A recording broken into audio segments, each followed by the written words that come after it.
ನಮಸ್ಕಾರ. I welcome you for this very important session.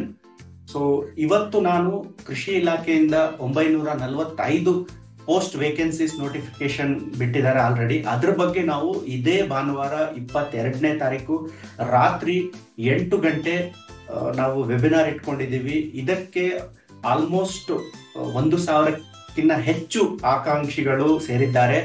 So ನಾನು description ಅಲ್ಲಿ link ಕೊಡ್ತೀನಿ, ಟೆಲಿಗ್ರಾಮ್ ಗ್ರೂಪ್, ಅದ್ರಲ್ಲಿ ಜಾಯಿನ್ ಆಗಿ ವೆಬಿನಾರ್ನ ಅಟೆಂಡ್ ಮಾಡಿ. ಆ ವೆಬಿನಾರ್ ಅಲ್ಲಿ ಎಕ್ಸಾಮ್ ಬಗ್ಗೆ ಎಲ್ಲ ಹೇಳ್ತೀವಿ, ಯಾವ ತರ ಪ್ಯಾಟರ್ನ್ ಇರುತ್ತೆ, ಏನೇನ್ ಬುಕ್ಸ್ ಎಲ್ಲ ಓದ್ಬೇಕು. ಸೊ ಮತ್ತೆ ಇನ್ನಿತರ ನಿಮ್ಮ ಡೌಟ್ಸ್ ಏನಾದ್ರೂ ಇದ್ರೂ ನೀವು ನಮ್ಮ ತಂಡದ ಟೀಮ್ ಅಲ್ಲಿರೋ ಸದಸ್ಯರ ಜೊತೆ ನೀವು ಮಾತಾಡ್ಬೋದು. ಟೀಮ್ ಅಲ್ಲಿರೋರು ಅಗ್ರಿಕಲ್ಚರ್ ಅಲ್ಲೇ ಎಕ್ಸಾಮ್ಸ್ ಎಲ್ಲ ಕ್ಲಿಯರ್ ಮಾಡುದು, ಅಗ್ರಿಕಲ್ಚರ್ ಓದಿರೋರು, ಕೆಲವರು KS ಅಧಿಕಾರಿಗಳಿದ್ದಾರೆ, ಕೆಲವರು ಬೇರೆ ಬೇರೆ ಎಕ್ಸಾಮ್ಸ್ ಎಲ್ಲ ಕ್ಲಿಯರ್ ಮಾಡಿರೋರು ಬಂದು ಗೆಸ್ಟ್ ಆಗಿ ನಿಮ್ಮನ್ನು ಗೈಡ್ ಮಾಡ್ತಾರೆ. ಇದು ಫ್ರೀ, ಯಾವುದೇ ಎಂಟ್ರಿ ಫೀಸ್ ಏನು ಇರಲ್ಲ, ಇದು ಫ್ರೀ ಆಫ್ ಕಾಸ್ಟ್. ನೀವು ಬನ್ನಿ, ಇದನ್ನ ನೋಡಿ. ಇನ್ ಕೇಸ್ ಬೇಕಾದ್ರೆ ನಿಮ್ ಪೇರೆಂಟ್ಸ್ನು ಅಲೋ ಮಾಡಿ, ಸೊ ದಟ್ ಅವ್ರಿಗೂ ಅರ್ಥ ಆಗ್ಲಿ ಎಕ್ಸಾಮ್ ಏನೇನ್ ಪ್ಯಾಟರ್ನ್ ಇರುತ್ತೆ, ಯಾವ ತರ ಇರುತ್ತೆ ಅಂತ. ಸೊ ಇದೊಂದು ಒಳ್ಳೆ ಆಪರ್ಚುನಿಟಿ, ಒಂದು ಗೋಲ್ಡನ್ ಆಪರ್ಚುನಿಟಿನೇ ಅಂತ ನಾನು ಹೇಳ್ತೀನಿ. ಯಾಕಂದ್ರೆ 7 years ಆದ್ಮೇಲೆ 945 ವೇಕೆನ್ಸಿ ಕೊಟ್ಟಿದ್ದಾರೆ. ಗ್ರೂಪ್ ಬಿ ಪೋಸ್ಟ್ ಬೇರೆ ಅಲ್ವಾ.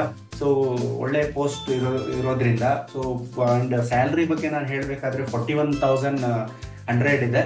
ಸೊ ಇನ್ ಹ್ಯಾಂಡ್ ನಿಮ್ಗೆ 60,000 ತನಕ ಸಿಗುತ್ತೆ. 7th ಪೇ ಕಮಿಷನ್ ಬಂದ್ರೆ ಅರೌಂಡ್ 80 ತನಕನೂ ಬರ್ಬೋದು.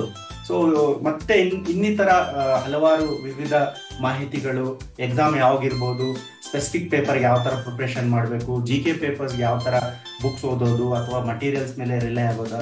ಸೊ ಇದನ್ನೆಲ್ಲ ನಾವು ಡಿಸ್ಕಸ್ ಮಾಡ್ತಿದ್ದೀವಿ 20ನೇ ತಾರೀಕು. So again I welcome all of you for this coming Sunday 22nd 8 PM and join with us. We'll see you very soon there. And till then, stay tuned with us. Please share with your all the friends. Thank you so much.